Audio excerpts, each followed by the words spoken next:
Hello everyone, welcome to Marion's World, and today's tutorial has been long awaited for me to just get time to do it, and it's making a sewing ham or a tailor's ham. You see them referred to as both words. I think this is one of the most essential pieces of equipment, and it doesn't cost very much to make. You can use thrifted pieces of wool or an old blanket or something. The main thing is to get it as tight as you can. And I'm going to show you exactly what I use to make one. I'm going to show you how it can be used. It's not just a pressing aid, you can sew, but it helps you to sew too. And all in all, you should just make one, because even if you're not a sewist, you can use a ham when you're pressing your clothes. If I want something ironed well, I always use my tailor's ham to do the shoulders, to do the arms, to do the bust darts, anything like that. It is absolutely an essential piece of tool in my sewing room. And the other thing is, this is the best way to make them. I'm showing you the ultimate. I don't normally say that, but it really is. I feel really strongly that this is the absolute best way of making one. It's really easy, if somewhat messy at times, but I hope you enjoy making one yourself. You will not regret it. You need one of these in your sewing room. And if you watch the whole video, at the end you'll see me packing the sewing box to send to Chrissy, because she got in touch, packed it up. She's actually received it already, which is why I can add the little bit of... Before I get started with the supplies that you need, I'm just going to talk about why I think this is one of the most essential tools that you would need to use if you're a sewist. If you're sewing your own clothes, or if you're sewing anything that's more than just flat two pieces together, a sewing ham is so useful because it's got multiple types of curves. It has a flat bottom, it has corners, it has rounded bits, and all of these different curves can fit the different parts of the item that you would like to press. You want to do an armhole, you can put it over this bit. You want to do a neckline, it can lie over there. A princess seam, there's always going to be somewhere, and if you turn it over, you can go underneath, you can go all over. So let's get into it. How am I going to make one? Well, you need a fabric that's going to live up to some heat, or stand up to some heat. You can make them out of cotton. I prefer wool, and mine is wool all the way around, and this is a thrifted blanket that I have just dyed myself. I've got other suggestions for you. What I'm going to use to stuff it with is this stuff, and I've bought a small bag of small animal sawdust. To keep that in and stop it migrating through the wool, you're going to need a cotton inside. Definitely has to be cotton. It can't be polyester. It can't be anything that will melt under the heat of a very hot iron. This is just a piece of cotton sheet. I'm going to use that as the inner lining. So for the outside, you can definitely make them in cotton. These pieces here are like an upholstery cotton, and these were bought very cheaply as a book of samples. But this is cotton. This is 100% cotton. There's no stretch to it at all. It's going to stand up to the heat. That would be ideal for the outside. What not to use. This is a bit of old tablecloth. It is also 100% cotton, really strong, but it has this little woven heart design that I can just feel. I want my sewing ham or my tailor's ham to be absolutely smooth and flat. I don't want the risk of any patterns being transferred onto some delicate fabric. So although the fabric itself is ideal, because it's got that little woven pattern through it, that is discounted. A flat cotton, heavyweight cotton if you can, That will be ideal. You could make it with a wool top and a canvasy cotton bottom. But I still prefer all wool, so that's what I'm going to make another one with. So for the wool, I've got a couple of suggestions here. This is a bit of, well, you can see it's pieces. This was actually thrifted. There's pieces of fabric from a charity shop. Somebody's obviously made a skirt, donated the fabric instead of throwing it out, which is marvellous, because I've gone and purchased that, and that would be ideal. That's strong. It's got not a bit of stretch. Perfect. This is just a blue wool blanket. I've already cut it up for other things. I haven't felted it or anything. It is just as it came from the charity shop, and that will be perfectly lovely. It'll be lovely. It'll have enough stretch to get a nice shape. This is also a blanket. This was cream blanket, and I have felted this one and I dyed it at the same time. So those are the fabric suggestions. I think today I'll use the dress length. To make the pattern, it is so simple. I'm going to just sellotape two together.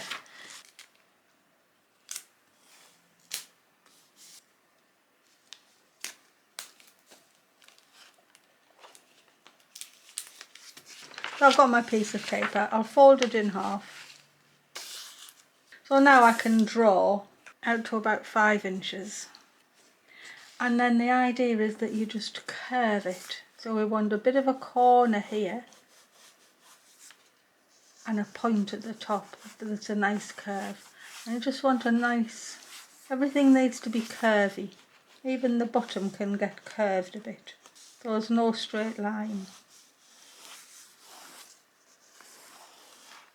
Find if you just keep doing it like that, you'll get a line. And let me cut that out and see what it looks like when I open it up. Oh, that looks a bit too big. I'll do it again. And then I'll give you the measurements. Go again. People make hams in all different shapes. Like a long thin one that goes up a sleeve. You can make teardrop shaped ones. They're all different shapes that you can make. And I'll measure that for you, so that, and I'll write it down. Well, that one is 9.5 at the widest point, 9.5 inches, and it is 10 inches from top to bottom. I'll do that in centimetres. 24 and 25. Oh, that's quite surprising. 25 centimetres. So that's the pattern I'm going to go with. So now I need 2 cut out of wool and 2 cut out of the inside cotton. There's no right size for it to be. Just the fact that you've got one, whatever size, will be a help. Got my 2 linings and my 2 outers. And now we're just going to sew them together. So I'm just going to partner each piece with its piece of lining, like that. And then I'm going to go right sides together. And I'll just leave an opening right down here at the bottom where I can fill it with the sawdust. So I'll just pin each side of the opening and I'll know that that's what I've got to leave. It's the simplest thing really. The hardest job in the end is getting it stuffed properly. So now I'm going to just take this over to my sewing machine and I'm going to start at this pin here and I'm going to sew all the way around. I don't really want to have to cut it back, so I'll just sew it with maybe 1/4 to 1 centimetre seam.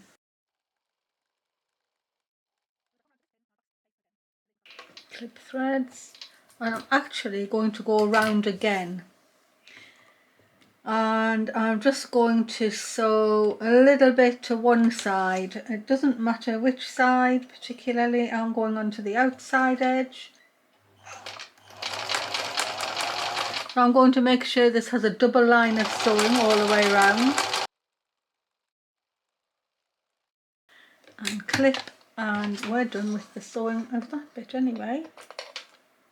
And there's quite an easy way of clipping. That's all I need there. And that is just to fold your seam like that, fold it together, and then just cut down towards it.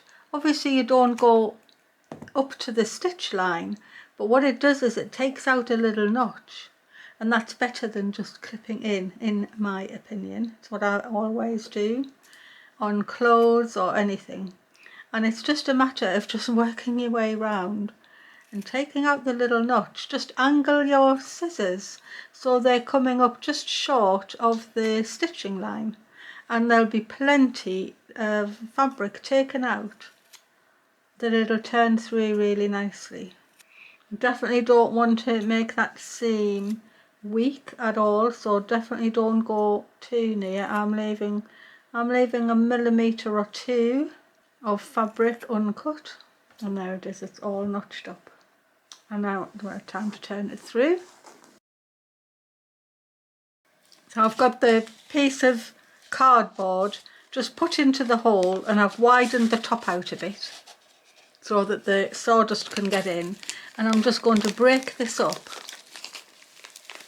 It would be nice if I could think of an easier way of not getting a mess, but it just makes sense. And crumble it in. You don't want any lumps.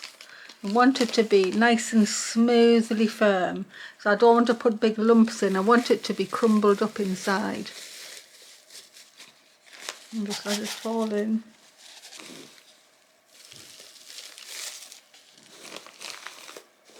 You just have to be prepared for vacuum cleaning at the end, unless you put a big dust sheet down or something. Or you could do it in a big bowl. I don't have a big enough bowl, maybe. Right, pushing it down. I'm going to use the handle of a wooden spoon to help it along. I've taken it out a bit so you can see it better. The handle of the wooden spoon can push the sawdust down. Gets more in.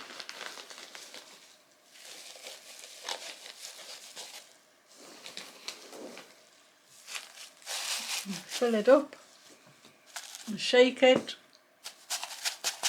and push it down. And it's definitely going in there. And it's a bit of a slow job. Wooden spoon handle I've found is the best thing for doing it as well. Now it looks like it's getting nice, but look, I can still push it. That's nothing near firm enough yet, even though the shape's getting there. I've taken the cardboard out now because it was getting in the way.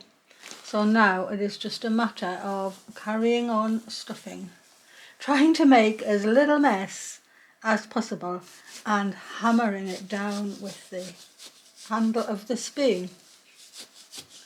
And if you can get your spoon down like that, it's not stuffed enough. Massage it in and it helps to fill the whole thing out, right down to the point. I know fabric scraps would be cleaner, but they won't give you what the sawdust will give you. I find that if you press with your fingers and sort of press it into the seams, you'll make a hole in the middle, and then you fill that up with some more sawdust.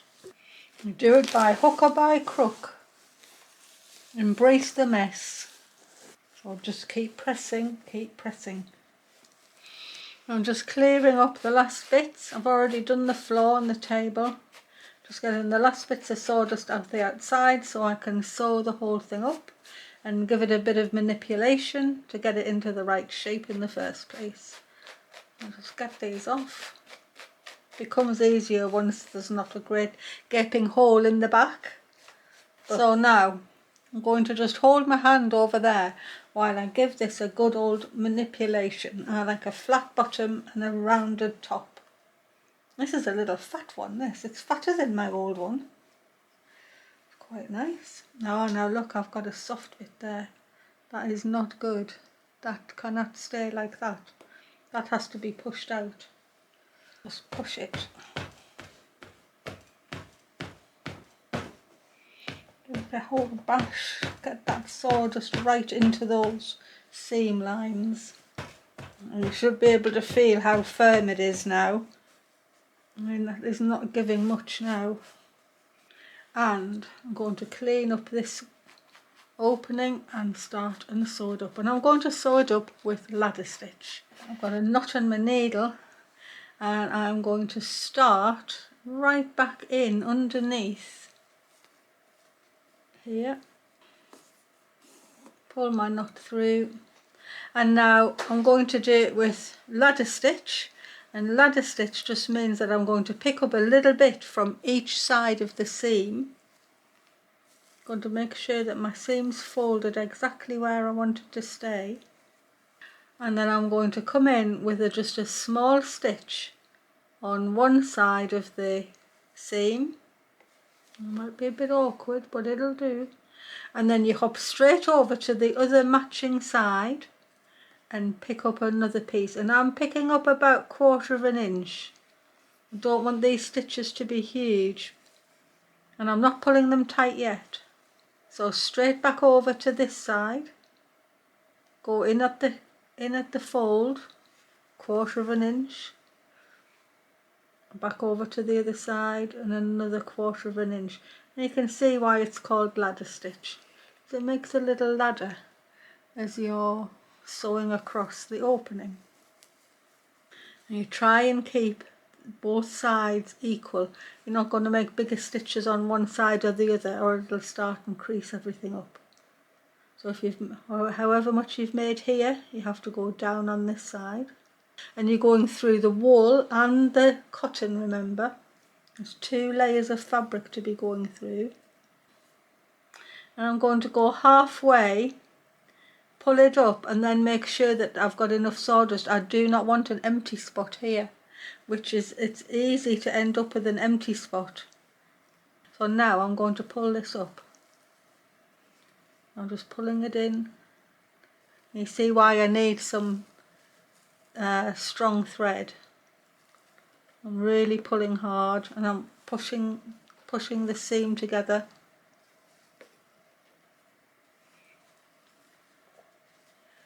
Pull this way. There it goes.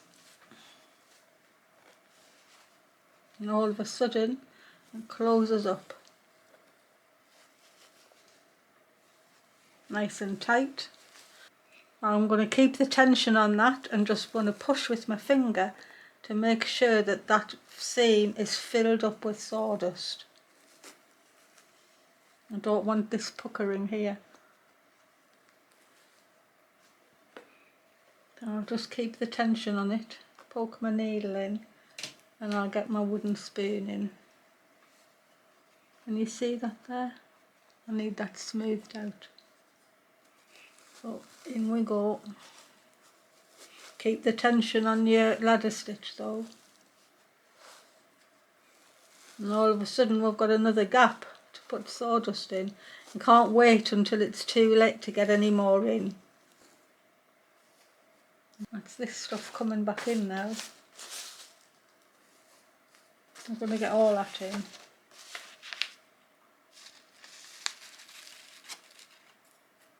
And I now finish this ladder stitch seam off. So last time of pulling up. Give it a good pull up, nice and squash your seam. Help it along, help it to do it. Nearly there. That's it. Rub that, you can't see any. Okay, so now I'm going to fasten this thread off really securely and then give one more tidy up, and I'll show you how I'm going to squash this about to get the shape that I would like to have. Right, so got a little bit of puckering here. I'm going to sort that out now by actually giving it a bit of a pummeling. I want those seam lines to be so smooth. The thing is, once it's set, you don't have to worry about it anymore, although you can manipulate them a bit. I don't bother manipulating mine at all now, it's just, that's the way it's been for years. Well, it is smaller, but you can see mine's sort of wider. Let's stand them up together. So if you wanted one that size of mine, you're going to have to go with a bit more of a more length. I've got a linen shirt here that's thrifted, and I'm going to use this new ham, and I'm going to find the space. I'm going to try this end that's going to match up with this shoulder, and it means that instead of pressing flat and then pressing a crease into the sleeve, I can actually press over the curve like that. And this is really helpful if you're sewing and you're wanting to do even just the underarm here. I can just find the place that fits on my sewing ham where all of the curves come beautifully, and then use the ham to do that. And of course I've got all sorts of different curves. I can turn it over. I've squashed it till I've got a nice flat base, because that's the way I like to have it. And so I can press on that flat base. I can put the curve of the collar over the ham.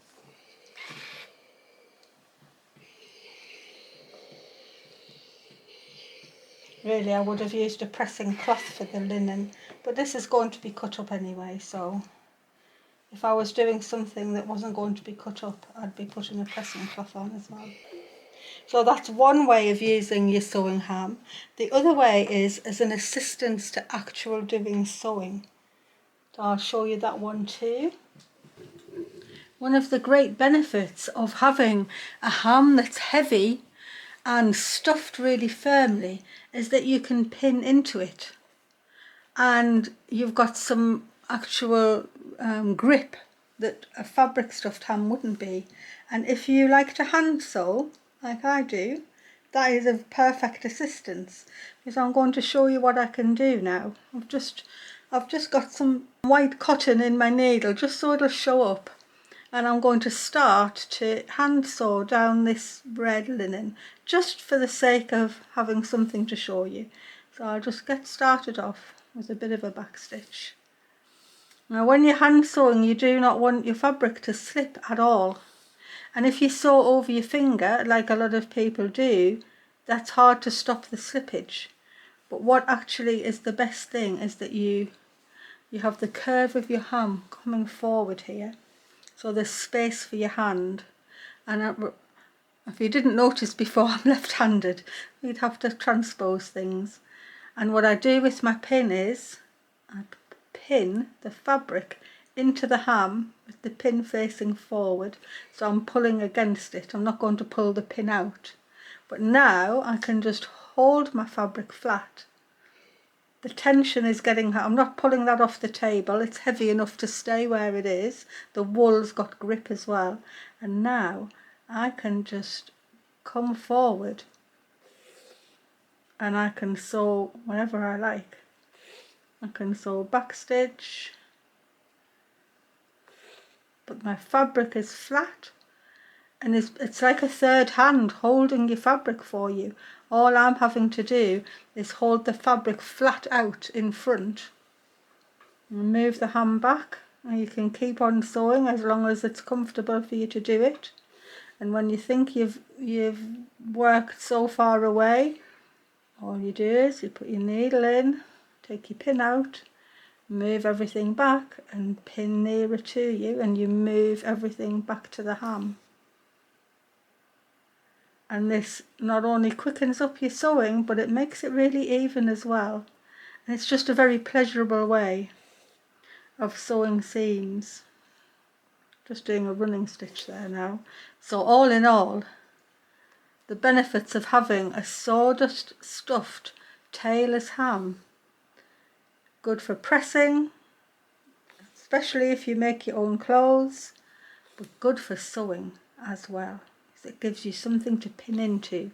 It acts like a third hand, holding your sewing while you hold on with your non-dominant hand and you make your stitches with your dominant one. So now I've got the big one and the little one. I've got a mummy one and a baby one. But they're super cute. And I wouldn't be without mine. I might give this to Wendy. I might give this to my sister. She's starting to do some sewing clothes. I think she'd appreciate a little sewing ham. I'm just busy packing the box for Chrissy to get it sent off. And so as well as the things that were already in, which is, I've just tidied them out so they look nice. So this was already in the box when I got it. I'm going to add in a selection of some thrifted threads and some tapestry walls. There's a bit of flax. I recently just got that from the Northeast Wool Show. I thought it was nice to use in the creative stitching. That can go in. I've got some hand-dyed bits of lace that I use. This is silk from a fragile Edwardian dress. I know it's very fragile but lovely to use in embroidery. That's in. Some more lace, some wool fabric, the Japanese cat fabric. This is a bit of Inktense dyed pillowcase that I use. That's in. I've got a little bag of beads that I've just put into that little bag. All sorts of little beads and whatnots. That's in. More beads. Some bits of little appliques. This is a bit of vintage Victorian beads. There's vintage mending cottons. Some more cotton reels. And a bit of gold work supplies. This is like gold Madeira. So I think I can't get anything else in there now, so that'll have to do it. And I'm going to get this packaged off and sent off today. It's going to wing its way to Chrissy. Well, I hope there's going to be lots and lots of sewing hams or tailor's hams being made once you see how easy they are to make. And I hope you use them too, because I definitely use mine all the time. And the other last thing to say was I was so pleased to be able to send Chrissy the sewing box, and it made me smile really, because I was willing to send it absolutely anywhere. I think, oh, am I going to send it to Canada? Is it going to go to New Zealand? Where's it going to go? Chrissy was just in West Yorkshire, so she wasn't actually very far away, but no matter. She has received it and opened it, and I got the message so that I could add the little bit of footage to my video for you. So thanks to everyone who entered by commenting on the thrifting video. I'm just sorry it took so long to get it all resolved, and that's just because the original winner just has not, never did get back in touch with me, even though I did a shout out a couple of times. Anyway, Chrissy got in touch straight away, and she has thankfully received it. So until the next time there's any giveaway, which I don't know when that'll be, I think that is all I need to be telling you.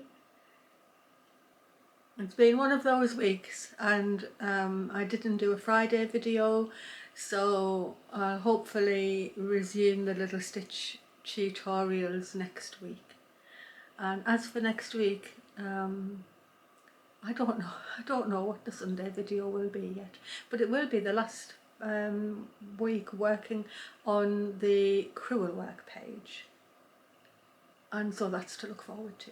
So thanks everyone, and thanks for your support and your subscription and your Ko-fi support a super thanks, and just please send me the like button, and send me a comment. Let me know what you think about making a sewing ham, or if you make one, how it comes out. I'd be interested to hear. Just make sure, I can't say it more times, stuff it so firmly you can't really get your fingers in it. Stuff, stuff, stuff, stuff with sawdust. Stuff, stuff, stuff. On that note, I'll just say thanks for watching, everyone, and I'll see you next time. Bye for now.